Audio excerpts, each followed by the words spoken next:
Everybody moved like brothers, and everybody from different places. Milwaukee, St. Louis, Detroit, Texas, Atlanta, Cali, you know what I'm saying, Florida. We got people from everywhere in our mind. Every man plays his own role, and everything starts with the leader. I'm a good leader, so I got good people that follow. You know what I'm saying? It's simple.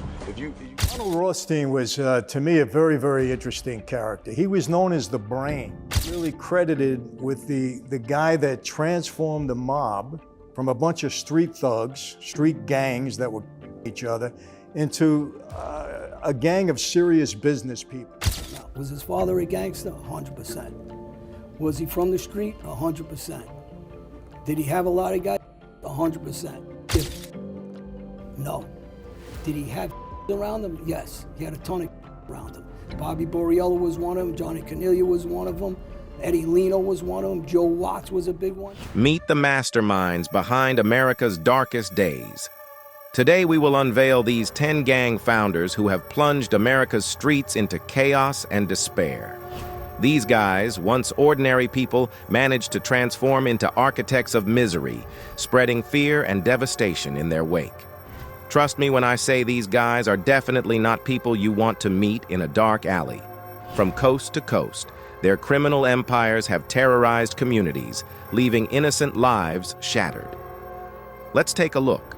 MS-13, Mara Salvatrucha. Ernesto Miranda, aka Smokey. It's not MS-13, you're the target. If you're not in it, you're the target. If you don't want to be the target, most likely join. MS-13, also known as Mara Salvatrucha, isn't just a regular street gang. It's a name that strikes fear into the hearts of people across the United States and Central America. But where did it all begin? Well, it started in the tough streets of Los Angeles, thanks to a man named Ernesto Miranda, better known as Smokey. Smokey wasn't born into a life of crime. He fled from El Salvador's civil war hoping to find peace in LA. But instead, he found a whole new kind of trouble. Alongside other war-hardened immigrants, Smokey formed a group called MSS, which later evolved into the notorious MS-13, with the 13 symbolizing the 13th letter of the alphabet, a nod to their heritage. This gang didn't mess around. They did everything from selling drugs to illegally moving people and even committing M. And they didn't stop there. MS-13's influence spread like wildfire, reaching not only across the US, but also deep into Central America. According to a report from 2009, this gang is huge, with anywhere from 30,000 to 50,000 members worldwide. And guess what? A big chunk of them, 8,000 to 10,000, are right here in the United States. But that's not all. Some folks say there could be even more, around 30,000 members worldwide. And get this, thousands of MS-13 members are locked up in El Salvador's terrorism confinement center. But Smokey's story doesn't end well. Despite trying to leave his criminal past behind, he met a tragic end himself, gunned down outside his own home. His death showed the harsh reality of gang life. It often leads to violence and an early grave. Still, MS-13 continues to thrive, carrying on Smokey's legacy. Law enforcement tries to fight back, but it's not easy. MS-13 remains a powerful force, leaving destruction wherever they go. The battle against them isn't just about catching criminals. It's about tackling the root causes that allow gangs to take hold in the first place. Black gangster disciples, Larry Hoover and David Barksdale. The Black Disciples was created during 1969, during the crowning of Larry Hoover. In the turbulent streets of late 1960s Chicago, two men stood tall against the chaos, Larry Hoover and David Barksdale. They weren't just any men. They were leaders, guiding their gangs, the Supreme Gangsters and the Black Disciples, towards a bigger future. Their aim? To uplift their people, to fight back against the violence that plagued their communities. Imagine a world where unity triumphs over senseless brutality, where gangs become beacons of hope instead of harbingers of fear. That's the world Hoover and Barksdale dreamt of. They believed in something greater, in a vision where their gangs could be forces for good. But then, something changed. In the 1970s, the drug trade crept in like a shadow, whispering promises of easy money and power. Suddenly, the noble cause got lost in the allure of wealth. The black gangster disciples, once champions of their people, found themselves tangled in the web of drugs and violence they had sworn to dismantle. Tragedy struck in 1974 when Barksdale met an untimely end. He died of kidney failure. With his departure, Hoover was left to steer the ship alone. Despite his best efforts, the organization spiraled further into chaos. And when Hoover was sentenced to 6 life terms for racketeering charges, it felt like the final nail in the coffin. Without their leaders, the black gangster disciples lost their way. The mission of unity and upliftment faded into the background, drowned out by the roar of gunfire and the clink of drug money. The organization began feuding with each other. Up until now, there seems to be a rivalry between what was once a strong alliance. Black Mafia Family, BMF, Demetrius, and Terry Flannery. They still were, Meech was in Atlanta, T was in LA, but everything was, they were still connected. And I told T, if y'all don't come back together, we're gonna go to prison. You gotta come back together. The Black Mafia Family, BMF.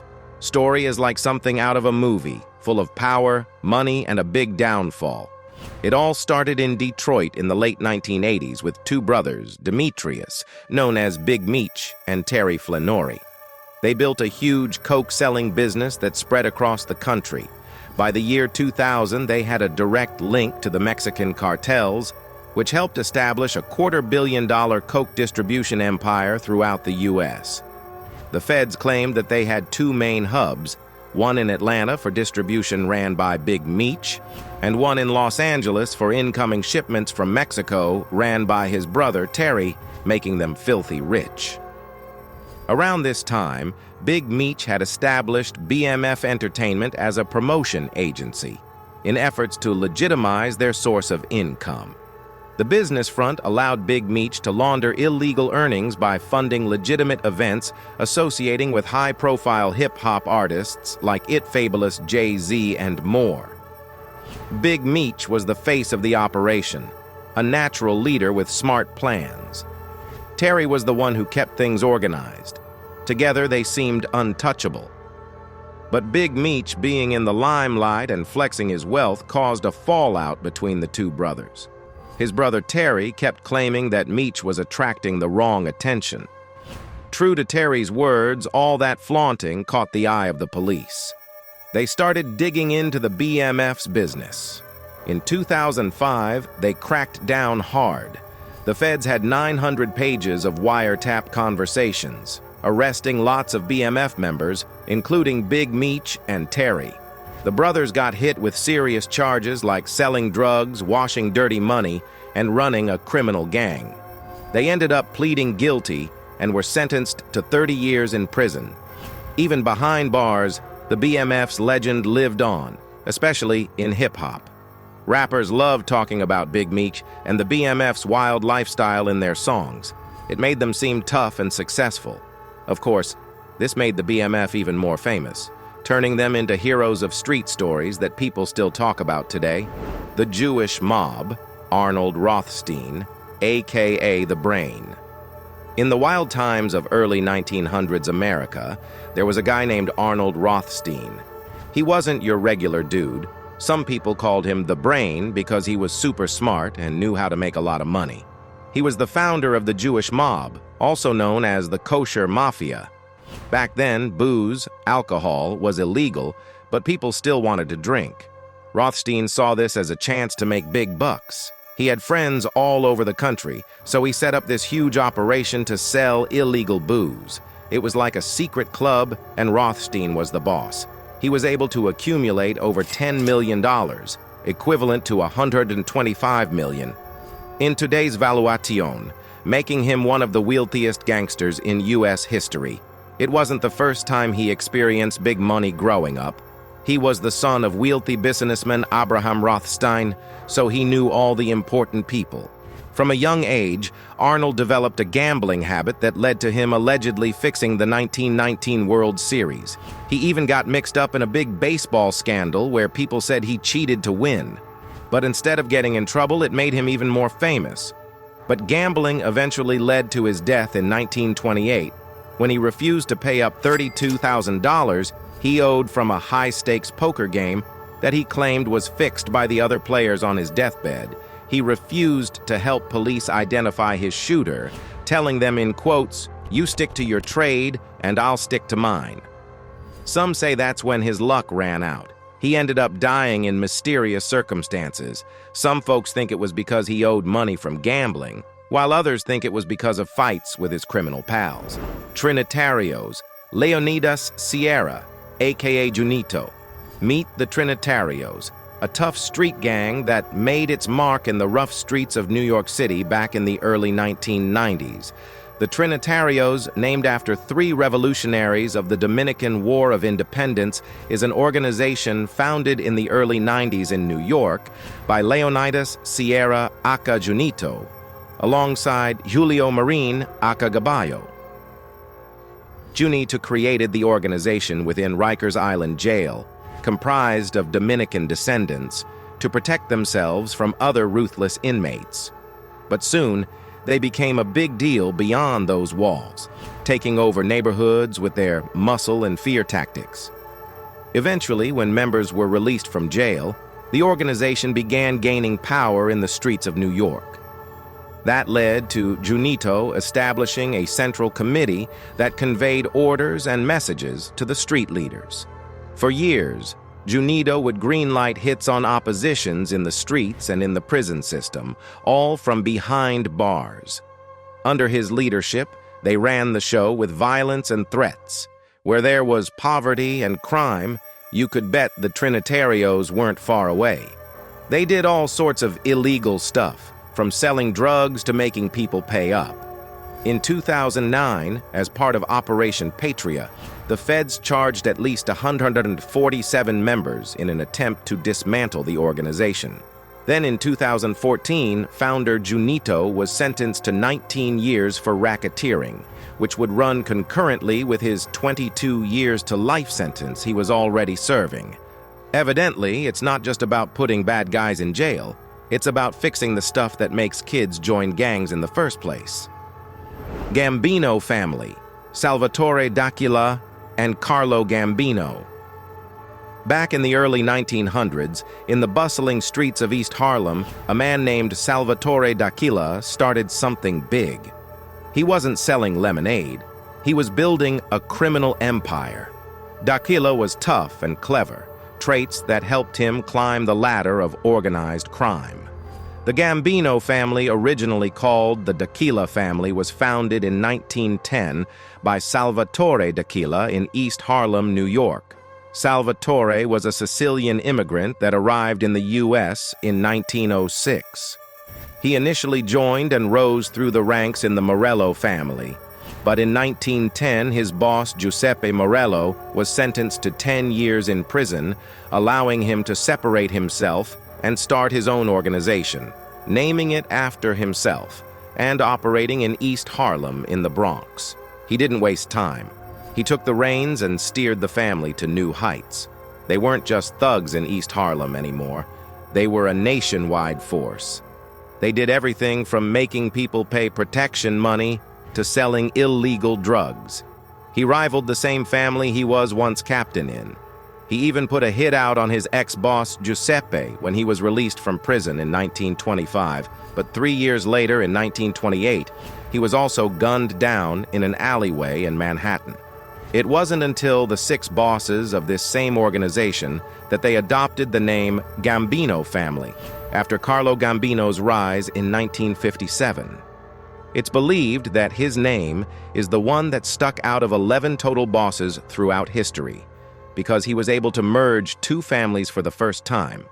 and also earned the family over $500 million a year in today's valuation, as well as never receiving a hit on his life during his 19-year run. Money poured in like water in a flood. Gambino knew how to play the game and kept his enemies trembling. His grip on power was iron-tight, and nobody dared to challenge him. But like all stories, Gambino's had an end. He passed away in 1976, leaving behind a legacy that would be remembered for generations. The Gambino family didn't crumble after his death. They faced tough times, sure, with fights among themselves and battles with the law. Latin kings, Raymond Santos, aka Papa King. Meet Raymond Santos, better known as Papa King, the man behind the Latin Kings, a big gang from Chicago. Papa King had big dreams for Latino kids. He wanted them to stick together and stay safe from the tough stuff they faced. He first founded a three-boy club called the Imperials to defend themselves against the Italians and Greeks that were oppressing Puerto Ricans at the time. But it wasn't until they merged with a group of Mexican youths called the Mark Kings that they would gain notoriety in Chicago. In 1964, Papa King and White Sal, the leader of the Mark Kings, officially merged the two to become one organization, birthing the name Latin Kings. They were like a family, with Papa King as their leader. In the fight against Latino oppression, a group felt compelled to take action. But in the 1970s, like many, they turned to the drug trade for funds. Heavy drug use led to strict rules, including a zero-tolerance policy on hard drugs. By 1972, founder King Bapo stepped down, and by 1988, he vanished. Rumors swirled had he fled or been targeted. The truth remains elusive. Without him, they fell apart. Some fought for power, and the gang split into pieces. Mexican Mafia, La M, Luis Flores, a.k.a. Huero Buff. In 1957, Luis Flores, better known as Huero Buff, started something big in the world of crime. He and 13 other guys from the streets of Los Angeles came together to create the Mexican Mafia. They weren't playing around.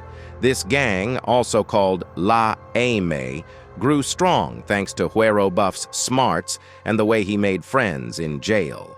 Locked away in Dale Vocational Institution, amidst rivalries and threats, a remarkable alliance formed.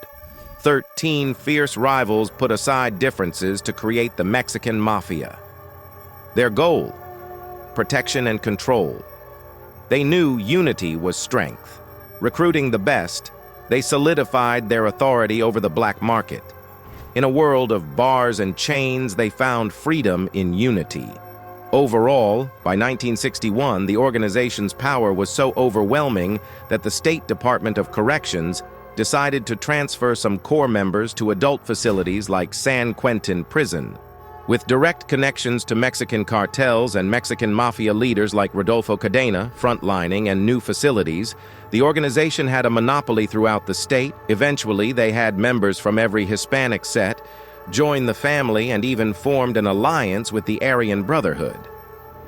Crips, Raymond Washington and Stanley Williams, a.k.a. Tookie. Discover the gripping tale of the Crips founder.